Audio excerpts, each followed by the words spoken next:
Renato, bem-vindo ao Jornal da Fórum, tudo bem? Tudo bem, prazer estar com você, Miguel. E estamos com camisetas combinando, né? Ambos É de isso, preto, ambos de camiseta, né? Que legal. é isso aí. Então, teve essa série de discursos na ONU, eu assisti alguns, assisti o do Lula, a gente assistiu agora juntos o do Lula. Qual é a análise que você faz desse discurso do Lula? Olha, eu não ouvi inteiro, mas me parece que é muito bom. O Lula tem uma visão do mundo que é muito correta e nós temos uma situação também em que da primeira vez que ele foi presidente, nós tínhamos outros estadistas no mundo. Tínhamos, em especial, Angela Merkel. Mesmo Chirac, que foi presidente da França, era uma pessoa que tinha esse perfil de estadista. E ele, inclusive, teve a coragem de se opor à invasão norte-americana do Iraque, que foi uma estupidez. Além de ser errada, trouxe resultados péssimos. Agora, o que acontece dessa vez é que o Lula está mais ou menos isolado. Nós vivemos um esvaziamento das lideranças mundiais. Angela Merkel era uma mulher de direita, no sentido que se usa o termo direito nos países envolvidos e na imprensa deles. Ou seja, direita é alguém democrático que, enfim, não tem tantas políticas sociais quanto a esquerda, mas mantém a estrutura geral do Estado Social Democrático. A França, com uma maioria de governantes de direita, a Alemanha também, ao longo de sua história, nos últimos 80 anos, são países que tiveram mais governantes de direita do que de esquerda, mas mantiveram a ideia de um Estado social, com uma saúde pública de qualidade, educação de qualidade, combate à miséria e tudo mais. O problema é que esses líderes praticamente sumiram e nós temos um problema adicional, é que no Brasil se usa o termo de direita quando se deveria falar extrema-direita. Então, por exemplo, o show que nós vimos ontem, no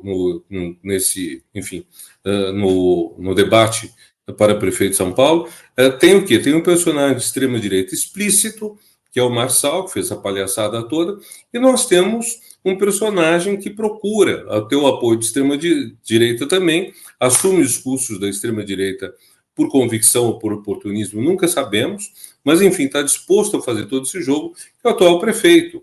Então, no Brasil, nós tivemos, e infelizmente não é só no Brasil, um esvaziamento da direita, e praticamente nós temos, de um lado, uma esquerda que se moderou, o Lula é o grande exemplo dela, talvez o melhor exemplo, e uma direita que sumiu e cedeu lugar à extrema-direita.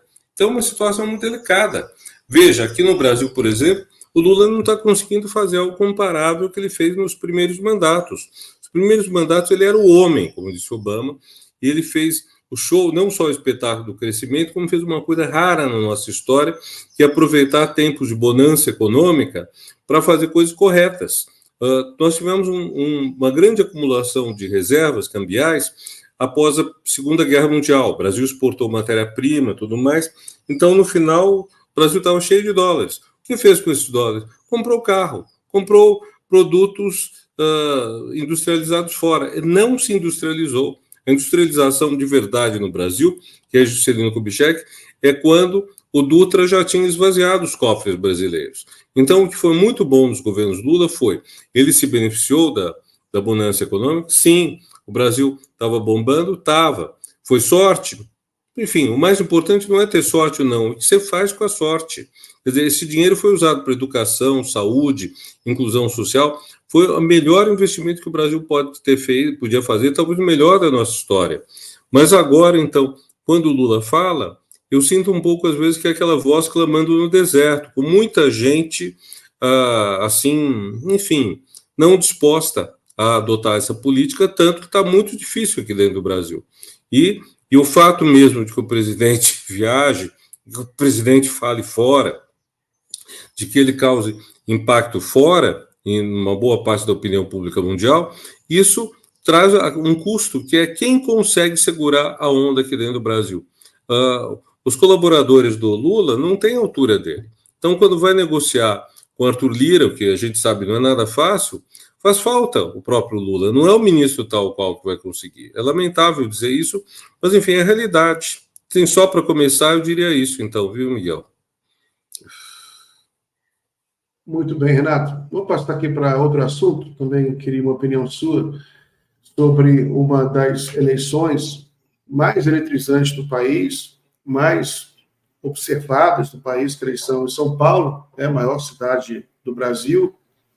Ontem teve um debate no canal da internet, um canal muito grande, o Flow, foi um debate com muita audiência, e tudo correu bem, quer dizer, com exceção da abertura, o Pablo Marçal entrou já xingando o Ricardo Nunes, mas, enfim, no final teve realmente um problema maior, porque teve violência física, um assessor do Pablo Marçal desferiu um soco no marqueteiro do Ricardo Nunes, que machucou e feriu o supercílio, saiu muito sangue, e antes disso o Ricardo Nunes já tinha Pablo Marçal tinha se desentendido com o apresentador, foi expulso do debate, embora faltando apenas 10 segundos, mas foi, né, expulso. Eu queria saber como é que você está analisando a eleição de São Paulo. A gente tem novas pesquisa hoje da Quaest, que mostra um cenário estável, de certa forma, confirmando uma tendência já vista em outras pesquisas, de um segundo turno entre o Boulos e o Ricardo Nunes. A diferença... Hoje saíram duas pesquisas, na verdade, a Atlas Intel e a Quest. A Quest ela traz um cenário meio difícil para o Boulos no segundo turno, a Quest. Né? Ela mostra o Nunes bem à frente no segundo turno. De fato, deve ser muito difícil. Como é que você está vendo a eleição em São Paulo? E como é que você está vendo, como é que você encara essa figura aí do Pablo Marçal? Pois é, olha, tem uma declaração da Tabata Amaral, depois de toda essa treta, todo esse pugilato, que eu achei muito boa. Primeiro, ela diz: hoje a gente discutiria o Pablo Marçal e não os projetos, os propósitos que estão lá. É verdade, roubou a cena. Segundo, ela disse: eu não quero fazer teoria da conspiração, mas fazendo. E se o Pablo Marçal estiver fazendo tudo isso só para passar pano para o Ricardo Nunes? Porque, veja, com essa história toda, o extrema-direita explícito, grosso, da pancadaria, do insulto, do xingamento, que é o Pablo Marçal, atrai sobre si a repulsa de uma boa parte da população, enquanto o Nunes acaba virando uma espécie de personagem moderado, aceitável, o prefeito que está aí, que não fez um bom mandato, mas também, enfim, não faria as barbaridades, talvez, do Pablo Marçal, embora o Nunes esteja adulando de toda forma a extrema-direita. As declarações que ele fez ao neto do ditador Figueiredo são infames. Ele dizer, por exemplo, que não deveria ser obrigatória a vacinação. Gente, se não fosse a vacinação, se não fosse obrigatória, nós teria morrido mais gente do que já morreu no Brasil. Não pode esquecer que no Brasil morreu um total de 700 e poucas mil pessoas, quando a proporção mundial, que era de menos de um morto por 1.000 habitantes, nos deveria ter levado apenas 180 mil vidas. Então, há 530 mil vidas a mais por causa da campanha pró-Covid do governo Bolsonaro, com a qual agora o Ricardo Nunes está se compactuando, né? Então, eu fico pensando mesmo, o Miguel, o que me preocupa, nós temos dois bons candidatos, o Boulos e a Tabata. Eu voto no Boulos, mas respeito muito a Tabata. Meu sonho é que os dois estivessem juntos, já no primeiro turno, e espero que no segundo estejam. Agora, de qualquer forma, nós temos dois candidatos bons e nós temos os candidatos da extrema-direita. E vai ser triste se essa cidade, São Paulo, que deu vitória ao Lula 2 anos atrás, nas eleições presidenciais, se essa cidade de São Paulo eleger um homem que está associado à extrema-direita, que vai às manifestações do Bolsonaro, insinua que seria a favor do impeachment do Alexandre de Moraes, corteja o Elon Musk, enfim, tudo que é errado. E aí é uma coisa que choca muito, que é o seguinte: a direita sempre foi elitista. A direita sempre falou mal do Lula, que o Lula supostamente não falava direito, o Lula cometia erro de português, etc. Tal. O Lula é um gentleman. Ele se veste bem, fala direito, é educado. E a direita, quando caiu na vida e virou extrema-direita, ela passou a quem? Passou a lidar com o Bolsonaro, com o Marçal, com gente, enfim, que não tem a menor educação, nem sequer nos hábitos de educação, quer dizer, seja por encenação, quer dizer, aquela história toda do Bolsonaro comer pão com leite condensado na mesa, Não sei se isso é verdade ou se é encenação, tipo aquela coisa do Jânio. Jânio Quadros, para quem é novo e não sabe, ou não leu isso nos livros de história, o Jânio Quadros espalhava um pozinho no casaco dele para parecer que ele tinha caspa. Ele fingia que ele era uma pessoa humilde, uma pessoa sem as maneiras dos granfinos, porque ele sabe que as maneiras granfinos são antipáticas. Eles sabem que a população como um todo não venera quem é rico e educado. Então, o que hoje temos? Temos o rico mal educado, o rico grosso. Isso, enfim, o Miguel, me preocupa muito, porque eu fico pensando, as pessoas votam no Bolsonaro, votaram no Bolsonaro, votam no Marçal, esses 20% interessados nele, votam porque estão sendo enganadas ou votam porque elas acham mesmo bacana o sujeito grosso, sujeito mal educado, o sujeito que não respeita nada, o sujeito que vai para um debate com regras tão claras. Quando o jornalista Tramontina, que tem muito tempo de experiência jornalística, quando ele diz para ele, o senhor assinou um documento pelo qual se compromete a tais e quais coisas, vai xingar de novo ou vai ter a safadeza de guardar todo o seu tempo e xingar só no último instante, quando já não dá mais para ser expulso. E foi o que ele fez. Ele ficou 15 segundos parado, ele tinha 30 segundos, aí xingou, aí foi expulso. E por que ele foi expulso? Porque ele queria aparecer, essa coisa de quinta série. Quer dizer, temos um eleitorado que acha isso bacana, me preocupa muito. E só mais uma coisa, eu estou muito preocupado com o segundo turno, porque com isso tudo, esse show de ruim, de pé pobre, como dizem, né, na preconceituosa, esse show todo nojento e desrespeito a todo mundo, acaba deixando o Nunes como uma figura moderada na comparação com o extremista radical, né? Extremista do extremo. Então, eu estou preocupado com essa eleição, viu, Miguel? Ainda acho que o Boulos tem chance de ganhar. A Tabata não vejo chance dela ir ao segundo turno. E ainda me preocupa um pouco uma coisa. As pesquisas de opinião que saíram esses dias, houve uma que dava empate, que dava o Boulos com 29%, o Marçal e o Nunes empatados segundo com 20,1%. Hoje saíram que dão embolados os três. Complicado. Eu espero muito que o Boulos esteja no segundo turno e, enfim, espero que ele ganhe no segundo turno.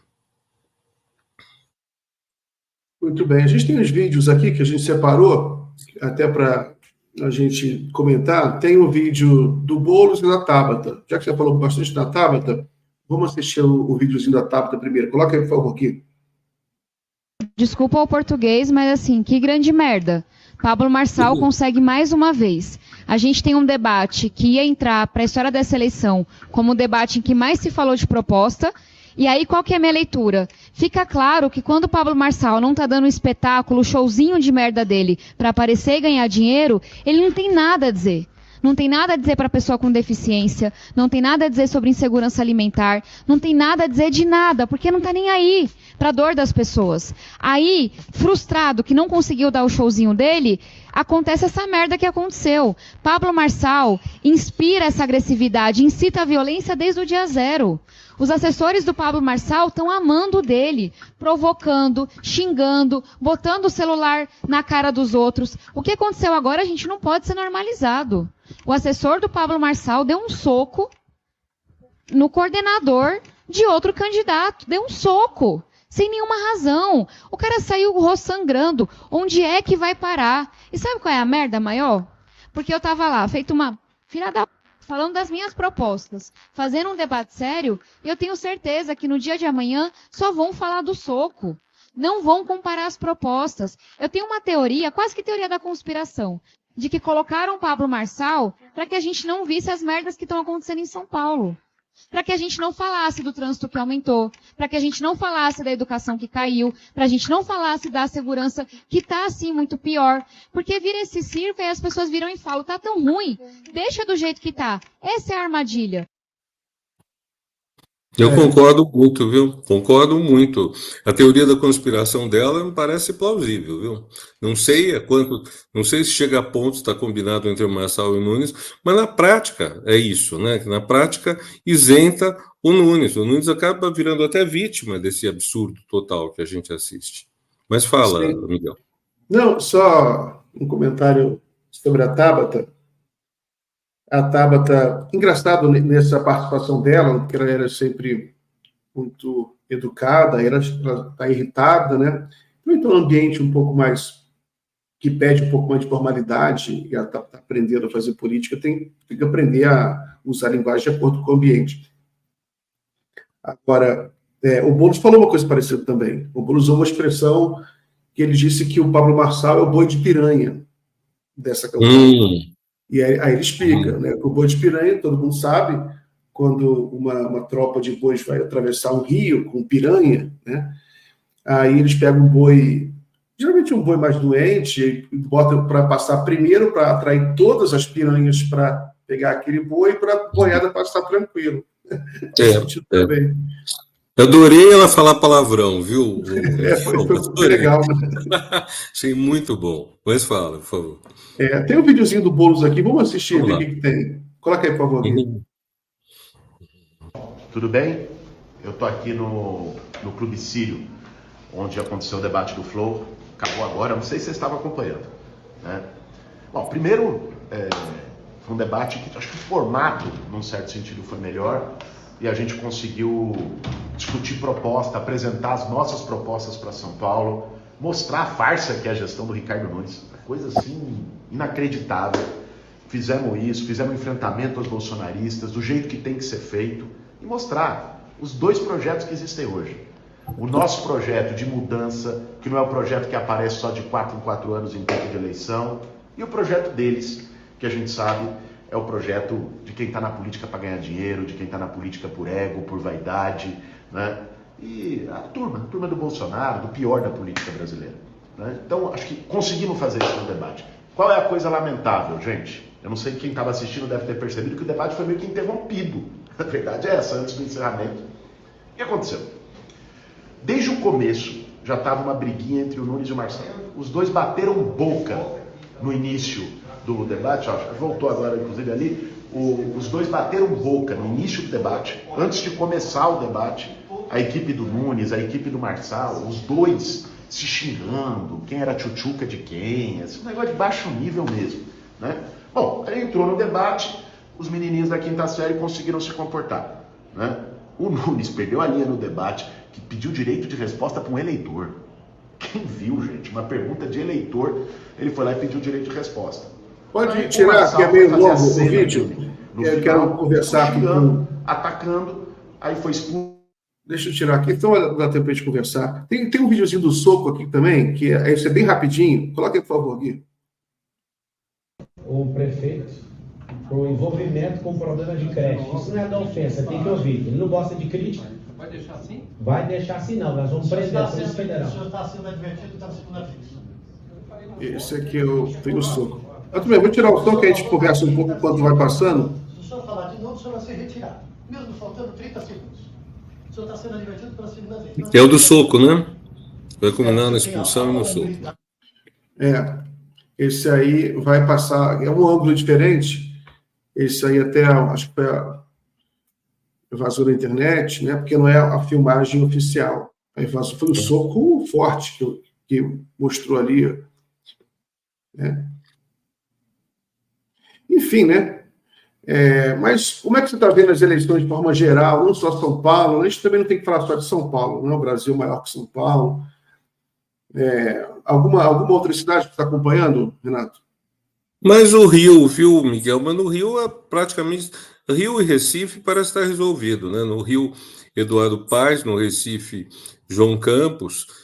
parece Teresina também, o candidato progressista está ganhando. Veja, aí são vários matizes, né? Vários 50 cores, 50 tons de progressismo, né? Porque, vamos dizer, Eduardo Paes já foi o candidato contra o Marcelo Freixo, se não me engano. Marcelo Freixo pela esquerda, Eduardo Paes pela direita, vamos chamar. Mas Eduardo Paes foi aliado do Lula e voltou à aliança. Então, no Rio, a situação parece estar caminhando para isso. Bom, esse é o soco, é impressionante, né? Impressionante isso, né? Acho que desse ângulo eu não tinha visto. Mas e ainda os caras saem fugindo, né? É uma vergonha isso tudo. Mas, enfim, acompanhando. É muito preocupante São Paulo, é muito preocupante Belo Horizonte também, porque em Belo Horizonte a extrema-direita está liderando bastante. E o que preocupa, Miguel, é pensar que são lugares que tinham... São Paulo elegeu duas prefeitas do PT, e um prefeito, aliás, três prefeitos do PT, 2 mulheres e um homem. Belo Horizonte elegeu vários prefeitos progressistas na sequência. Hoje, os candidatos mais favoritos lá, os candidatos na frente, são de extrema-direita. Então, isso tudo é muito preocupante. A gente tem a impressão de que o Brasil não conseguiu, quer dizer, tem impressão não, a verdade é que o Brasil não conseguiu se livrar do fantasma da extrema-direita, está presente. E a gente vê, o Globo, por exemplo, tem hoje uma matéria sobre os candidatos a prefeito que fazem uso da crítica à vacina, da fake news contra a vacina, para conseguirem votos dos bolsonaristas. Isso é um delírio, quer dizer, isso não deveria existir. Então, eu estou muito preocupado com a manutenção desse tipo de cabeça. A SBPC, que eu sou presidente, vai fazer, no dia 7 de outubro, uma comemoração do Dia da Democracia, que é uma iniciativa nossa e de mais 100 sociedades científicas e ou da sociedade civil, para ter um dia em que a gente defende a democracia, que a gente fala, divulga a democracia e tudo mais. Então, vai ser dia 7 de outubro. E eu vou coordenar uma mesa que é o seguinte: voltou a servidão voluntária. Servidão voluntária é uma tese de um filósofo do século XVI, francês, Lavoisier, e ele diz o seguinte, que por que tantos obedecem a um só? Por que a gente obedece a um só? E isso soma com uma teoria de um psiquiatra alemão, o Wilhelm Reich, na verdade austríaco, que é de que há uma psicologia de massa do fascismo, quer dizer, o nazismo conseguiu seduzir uma parte da população que votou nele, quis o nazismo, não foi simplesmente enganado, não é que o Hitler prometeu uma coisa que não deu, é que eles atraíram mesmo. E o Reich faz uma análise disso a partir da repressão sexual na Alemanha de 100 anos atrás. Pois bem, nós vamos discutir isso no Brasil hoje. Eu com o Christian Dunker, que é um psicanalista e professor da USP, e o Michel German, que é um estudioso do que ele chama nazismo brasileiro. Ele acha que o bolsonarismo é uma forma de nazismo. E o Michel é professor na PUC do Rio de Janeiro. Então nós vamos discutir, quer dizer, o que está acontecendo que você tem pessoas que vão na direção contrária, ou dizendo ainda de outra forma, se você olha uma sociedade democrática, é uma sociedade em que, com o passar do tempo, as pessoas vão se educando para votar e para agir conforme o seu interesse. Não é só voto, é manifestação, é ação política das pessoas vai se alinhando para o seu interesse. O problema é que nós estamos vivendo um momento de retrocesso em que, vamos dizer, 50% votam no Bolsonaro. Mas desses 50%, quantos o Bolsonaro realiza o interesse deles? 10% talvez. Então tem 40% que estão votando num candidato que vai lhes fazer mal, que vai tirar direitos deles, que vai piorar a vida deles. E por que as pessoas fazem isso? E como a gente pode lidar com isso? Porque tem um ponto a mais: na hora que as pessoas adotam esse tipo de atitude, elas ficam praticamente blindadas contra a escuta, blindadas contra o raciocínio, que é o que o Wilhelm Reich fala do nazismo. O nazismo foi uma forma de fanatismo, que o fanático nazista, se você chegasse para ele e dissesse, olha, não são os judeus que estão te fazendo mal, não são os ciganos, não é o Partido Comunista, o cara nem ouviria. É o que a gente tem hoje. E então isso é muito preocupante. E enfim, eu não tenho resposta para isso, mas só sei que é muito grave e que isso praticamente bloqueou a ideia de diálogo. Quer dizer, esse é um ponto muito importante na democracia e também na vida social. Você dialogar, você argumentar com a pessoa ouvir e até mudar de ideia se você prova para ela que ela está errada. Claro, não se trata de provar na base da patada, da agressão, do paternalismo. Mas, enfim, na democracia isso tudo pode existir. Hoje, no Brasil, nos Estados Unidos, cada vez mais na Europa também, essa prática democrática está praticamente sumindo. Quer dizer, as condições para isso, condições para o diálogo, para a escuta, para a troca de ideias, estão se tornando cada vez mais escassas. Muito bem, Renato. Inclusive, o presidente Lula está participando lá em Nova York, na ONU, de um evento chamado Em Defesa da Democracia, Encontro discute o combate ao extremismo, com a participação de vários chefes de Estado. Eu vi já o primeiro-ministro do Canadá, o primeiro-ministro da Espanha, né? Então, é um evento importante, está rolando aqui, está rolando agora, está ao vivo nesse momento. Depois eu vou até assistir.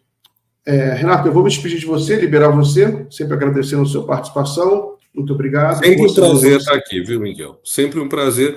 E a gente não pode esmorecer, por mais difícil que seja dialogar, é importante. Quem tem paciência, faça isso e procure convencer outras pessoas, não por uma questão apenas de ganhar a eleição, mas por uma questão de realmente recompor um pouco a dignidade da sociedade, que hoje está extremamente ameaçada. Mas muito obrigado a você, muito obrigado aos ouvintes, e vamos lá, a luta continua, como se diz, tá bom? Esse daí, abraço.